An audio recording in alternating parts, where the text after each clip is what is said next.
everyone, welcome to Behind the Numbers. This is the program where we dig deeper to understand what matters most in business. I'm Dave Bookbinder, best-selling author and Senior Director of Valuation Services at CFGI, where I help my clients in valuation of their most important assets. In my world, business value and business performance is measured by the numbers, but savvy leaders understand that there's usually more to that story. Today we're going to be talking about the ROI of the hiring process with my guest, Ernie Russom, who is Executive Director of the Westview Associates. Ernie, welcome to Behind the Numbers. Dave, it's great to be here this morning. We're thrilled to have you. Tell us a little bit about Ernie Russom and the Westview Associates, please. I'm a Penn State undergrad, Temple Business School. My career has been spent in financial analysis, doing pricing of very large institutional funds and very large transportation leasing processes. Migrated at PNC into risk management, and was actually with a director of a major accounting firm in Philadelphia. I got involved in the hiring process at the accounting firm, where we took it from about 20 people to just under 200 in about 18 months. So it was the idea of getting out there and understanding how to hire correctly, understanding the client's needs, and most importantly, making sure the ROI of the hiring process is effective and as efficient as possible. Yes, that's an interesting shift. So what lit that fire, if you don't mind? It's kind of a personal deal. We were up at buying a bank on the 20th anniversary of Agnes, Hurricane Agnes, tropical storm, and it came through. And we were acquiring the bank, and what it came down to was, when you're in there on a Saturday morning doing covert work, doing pricing analysis, there is desks. This office is pretty much all intact, with the stains on the rugs where the people work, coffee mugs, pictures of their families. The acquisition went through. We came back about 3 months later. That room, all those desks, all those cubicles were just piled in the corner, and those nearly 100 people were now out of work. All that was left in that room of remnants of them were the coffee stains and the life stains on those rugs. It hit me, Dave, that it's not the bottom line that's affected, it's the people. It's the people that's affected. And that's why when I got into the process, I wanted to make sure that I could hire the individuals who were best for that organization, making that organizational work, so the ROI of that hiring process now is moving forward. Yeah, that's good stuff. And I think this is rather intuitive for a lot of people, but I'm going to ask the question anyway. Why is it so important that you get the hiring process right? It is extremely important because of the cost. It's the cost of hiring somebody. It's the cost of them making potential mistakes. So it's a cost to your bottom line. And then also, once you do realize you have an error, you don't have to wind that person down.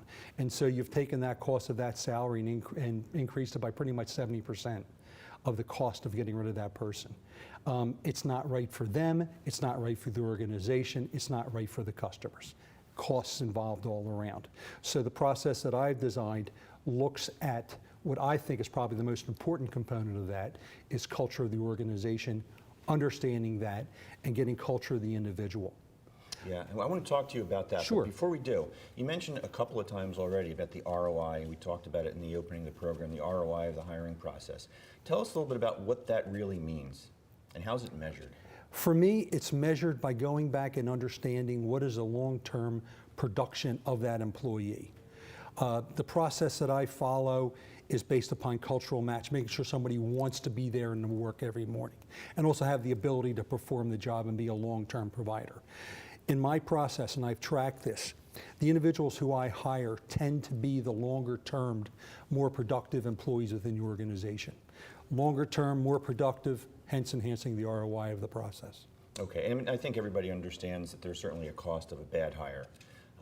Can you speak at all to the upside, so to speak? The upside of having a great hire? Yeah. It's a situation where you have smiles all around.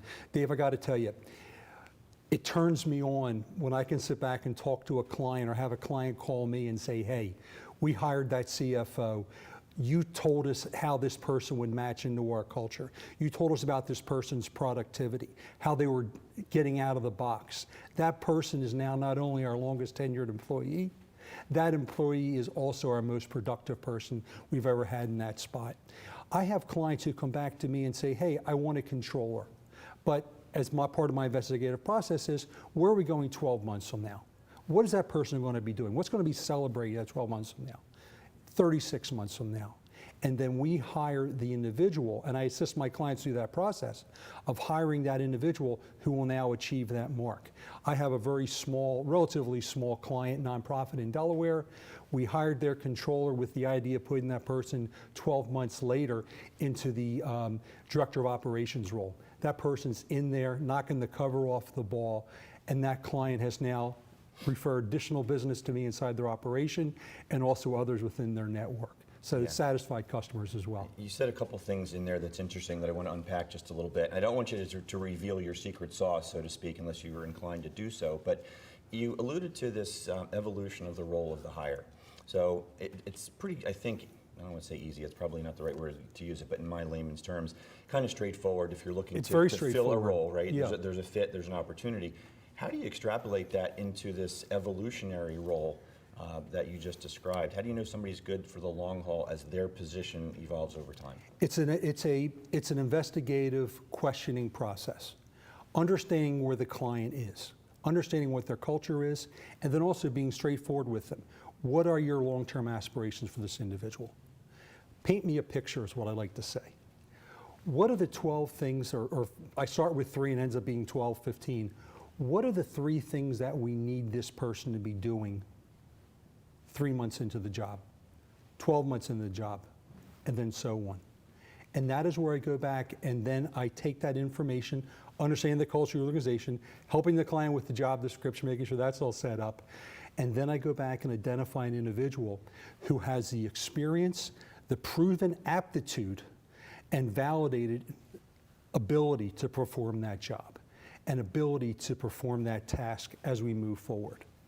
Ernie, for anybody who's watching or listening, if they'd like to learn more about you or would like to work with you, how do they contact you? They can, first of all, they can go directly to my website, thewestviewAssociates.com, or they can contact me directly. My first initial E, last name Russom, R-U-S-S-O-M as in Mary, at thewestviewAssociates.com. Either of those 2 ways, Dave, it'll work great. Sounds good. So let me ask you this. We've all been in a circumstance as looking for a position or hiring for positions where you're doing that dance with the candidate and candidate's dancing with the employer. And you talk about matching the cultural fit and the long-term objectives of the individual. When the company is in selling mode, trying to persuade the candidate, and the candidate is in selling mode, trying to persuade the employer that they're the right fit, how do you parse through that dance to really divine what the truth is and understanding the culture and the fit? For me, analyzing the culture of the organization begins with pretty much a straightforward analysis of the operation. Sit down with the CEO or whoever the designated party is that I'm dealing with. Usually it's the CEO, the president, a board member. Sometimes I'm hiring a controller, it's a CFO. And just sit back and just understand the operation. Look around. Hey, what's this place look like? What's the makeup of the ownership structure? What's the culture of this organization? What do your other people like? What do they do? Where's this person going? Who's this person going to be interfacing with? Interfacing with the board? Are they going to be out, like, for example, an executive director of a nonprofit? They're going to be out doing fundraising. We better find some good fundraising attributes in that individual. And then what I do is I go back through my network. I know what my shopping list, in other words, is. And I go back to my network and I say, hey, I need your help. I know someone who is looking to hire someone with this high-level attributes. Who should I be talking to? So right now when I do that, I already begin with a validation process of someone's experience with someone else's culture. And then I go back and meet that individual. Not just talk to them on the phone. I meet with them twice, validate everything else that I've been told about this individual. And then I sit back and interview or investigatively ask the questions of the individual, the same as I ask the company. What do you want to do? Where do you see yourself going? What makes you jump up out of bed before that alarm clock's off with a smile on your face and bound into work?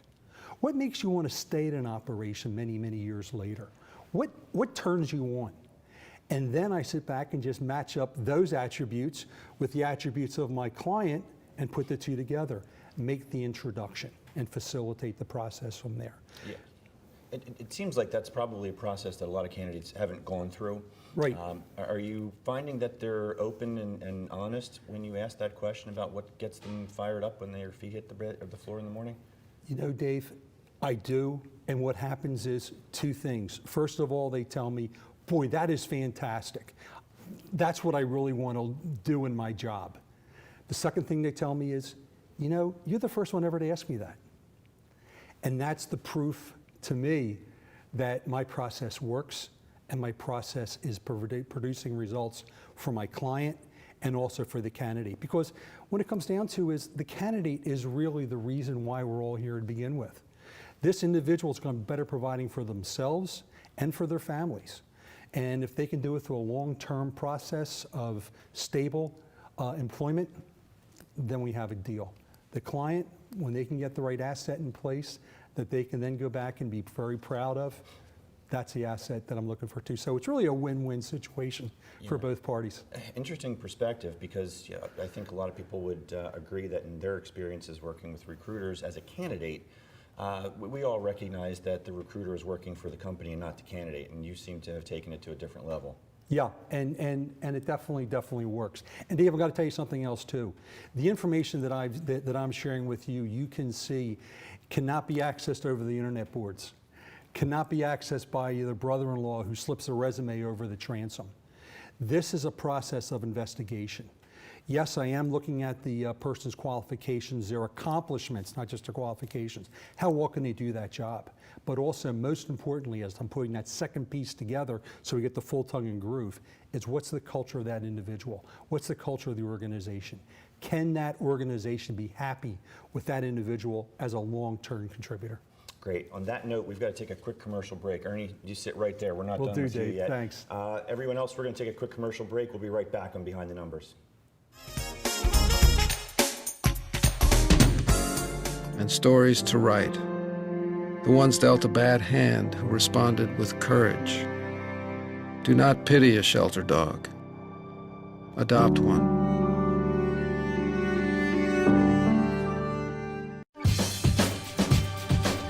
Say we've got grit, and we'll take it as a compliment. Because it's our uncommon drive, our spark within, that brings us together and sets us apart. We are temple made.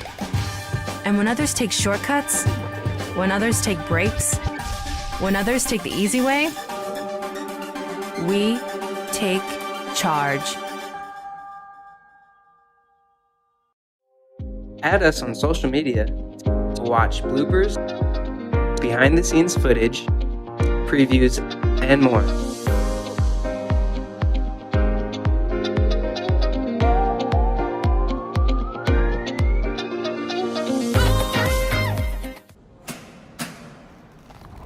I work 13 hours a day, 6 days a week. So when I'm off the clock, I gotta get stuff done. So when I need a snack, I need something healthy, tasty, and easy to eat. Like wonderful pistachios without the shells. They're protein-powered, delicious, and great on the go. And that's perfect for me. Thanks, Liz. A woman without a lot of time.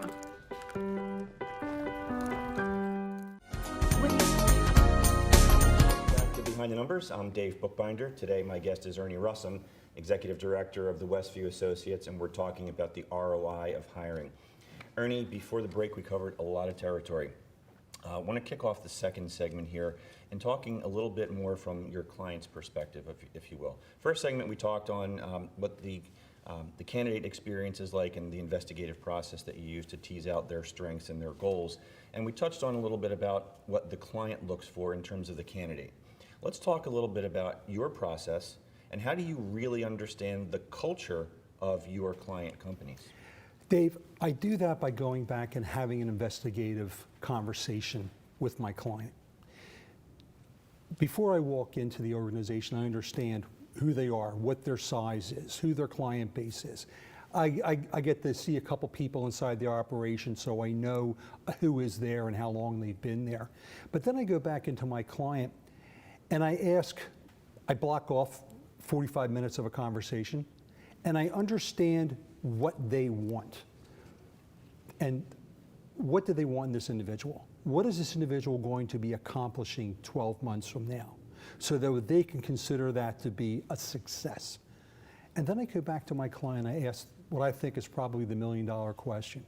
Tell me, client, if you could have 3 attributes of this individual, 3 attributes that you must have in this new hire, what would they be and why? Dave, I'll tell you, that list never stops at 3.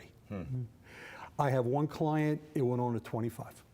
Wow. And the thing about it is that I learned more about the needs of that client, more needs of that hiring manager, more needs of the organization than I ever could have, just by sitting back and just saying, oh, sure, here's a job description, go fill it. I mean, the job description is an important component. It tells someone about hopefully people are getting out their experiences, but their achievements in performing those tasks. But also, what else do you need in that organization? How is that person going to interface with our clients? How are they going to interface with the other people inside the organization, their peers? How are they going to interface with the subordinates, the superiors? Everything is part of that. That's, for me, Dave, is the most important thing. And that's why I really pride myself on the importance of doing that. But you asked me what really turns me on about this whole process. It's when it's all said and done, the client comes back to me and say, hey, you were right. Learning all this information, sharing information with you. And very often the clients will come back and say, I never thought about what I really want in this individual. Now think about that. They're going back and they've had a job description. Standard process says, here's the job description, HR, internet boards, go find people with resumes that match that. They have not touched what I consider is the most important component, the cultural match.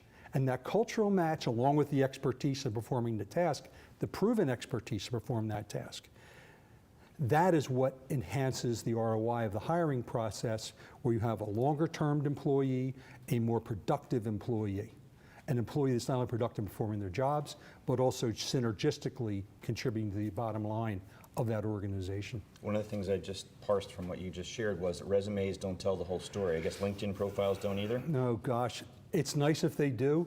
The joke I have about accountants, and we've all heard it, an outgoing accountant can probably tell you the color of the other person's shoes as well as their own, looking down at down at their feet. But Dave, people do not like to toot their own horns, as they say. With me, I need to prove that this person is an accomplished commodity for my client to consider. So I go back and say, hey, I like how you did that. I like how you enhanced that process. What was the end result of that? What was the efficiencies that came out of that process? How was the bottom line affected by that? And the client will go back and say, oh yeah, sure, or excuse me, the candidate I'm speaking with, oh yeah, sure, I've done that, and this is the result, that's the result. It's like, well, why don't you tell me about that? Because that's what my client wants to hire. You know, Dave, when you hire somebody to be on your relay team, you don't care that they can run the mile. You care how fast they can run the mile. And that's what I'm trying to get out from my candidates, for my clients to understand, that this is an individual who can perform the task and also do it. The other thing, Dave, is that the validation process for me is very important. Traditionally, here's somebody off the internet board, bang, here's a resume, here's the job description, see you later, bye, where's my commission? Wait a minute, search firm, HR company, HR department who's done that, let's get a little bit more involved. How do you validate that process? You know, everyone who I present, before my client sees them, I perform a 360-degree professional reference of that individual. So I speak to a supervisor, a peer, and a subordinate. And I'm asking them open-ended questions, probably about a 15-minute phone conversation. Tell me about the person's professional attributes. Tell me about their accomplishments. Tell me about their interpersonal skills. That's what matters. That's what matters for that individual. And that, again, divulges information off the culture. All of this is performed with open-ended questions. So it's not like we're going to be able to tease out the targeted results that we're looking for. Yeah, it's nuanced. Got it. Ernie, for our audience who wants to learn more about you, how can they contact you? Dave, they can contact me directly at by email at my first initial, last name Russom, RUSSOM as in Mary, at thewestviewAssociates.com. They can also visit our website, thewestviewAssociates.com, or God forbid, Google and hit me on LinkedIn, and all that information will be there as well. Nice. God forbid is right, huh? Yeah. Let's talk a little bit about diversity. How important is that for your clients in thinking about the hiring process? I like to make it as important, as understood as possible. People like to hire people who are like them. It's nature. People tend to live in neighborhoods. People tend to affiliate with individuals. But it sits back, and for me, it's what is this? I ask the client right up front, hey, what if this person has gray hair? What if this person has, a different nationality than us? What's going on? And very often clients will pride themselves on the willingness to take in diversity. And they welcome diversity. I think in 2019, I think that's something which is extremely important, where companies do pride themselves on the diverse attributes of their employee base. Yeah, and I keep learning more and more about that topic between what I'm reading and some of my guests have been kind enough to share. And not surprisingly for folks who are watching and listening, if you're involved in an RFP process, diversity is one of the many questions that you're asked about, right? Exactly. Dave, I'm also the local chairman of the Greater Philadelphia chapter, the Financial Executive Networking Group. Now, the Financial Executive Networking Group tends to have a lot of people like you and me of the same generation. And whenever we have our meetings in Center City, Philadelphia, we have about 35 people attend each of our meetings. The question that comes up almost every meeting, hey, what are we seeing in the marketplace as far as adversity to hiring someone who is over 55, over 60? And for me, what I'm seeing is a sharp, bright employer will hire someone because of their accomplishments, their cultural fit, and those accomplishments come sometimes with gray hair, and that's what makes a person successful.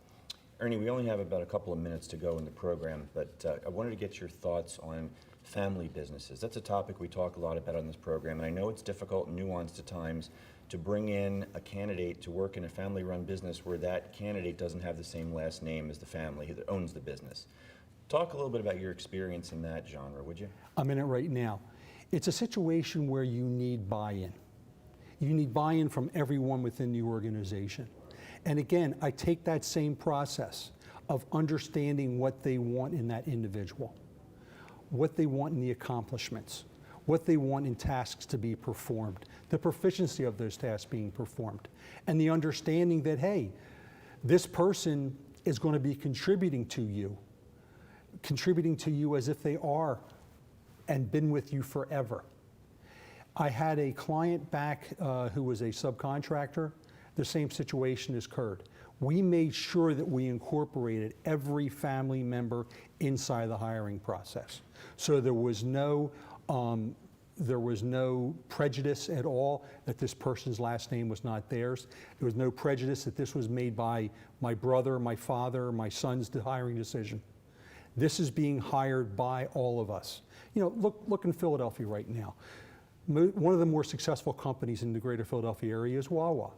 The Woods family were the founders of that company. Their name was all the way through. Currently, the CEO president is not a Wood, and they're doing very, very successful in that process. The family is still involved in the organization, most certainly, but there's somebody else in that name. And that is what it comes down to, Dave, and that's what it is. Cultural fit, get buy-in from everyone in the family, but also their achievements of performing the tasks that are required. Yeah, let's flip the script and talk about it from the candidate's perspective, walking into a family situation and understanding that you may have to make tough decisions and call out practices and procedures that have been in place for a long time that maybe aren't the most prudent from a business perspective. I get everybody bought into that process before it happens, and also the candidate as well, making them aware of what's going on. And the candidate, I encourage the candidate, and the candidates pretty much gravitate to make sure that every member of that family, and usually we're talking about smaller organizations too. So it's easy to do that, to make sure that they agree that this person is the process. This person is our answer. This person will get us beyond it. A lot of situations too with companies, as you know, when you reach third generation of after the owner, we have a challenge where that company's inability to keep, or traditional challenges, I should say, to keep them moving forward. And that is where that outsiders piece brings into play as well. Yeah, so your process is really critical in this whole thing as we think about the whole talent management and pipeline cycle. Are there industry statistics that you know of, unfair question, about the number of candidates, percentage of hires that don't work out long term in 60 seconds? I would say, Dave, I would say that number is relatively high. It all depends on the culture of the organization, what's happening. I have a client right now, they went through 12 people in 2 years, simply because they were hiring off the internet boards. That's been a big challenge for them. I think a company who follows a process like I've designed, I think they'll have a much greater success about having a longer-term employees in that process. Yep, you got to get it right. On that note, Ernie, we've got to wrap up. Dave, thanks. Yeah, time goes quickly here. Today we've been talking about the ROI of the hiring process with Ernie Russom, Executive Director of the Westview Associates. I'm Dave Bookbinder. If you want to contact me, feel free to reach out on LinkedIn, Facebook, or Twitter. Until next time, take care.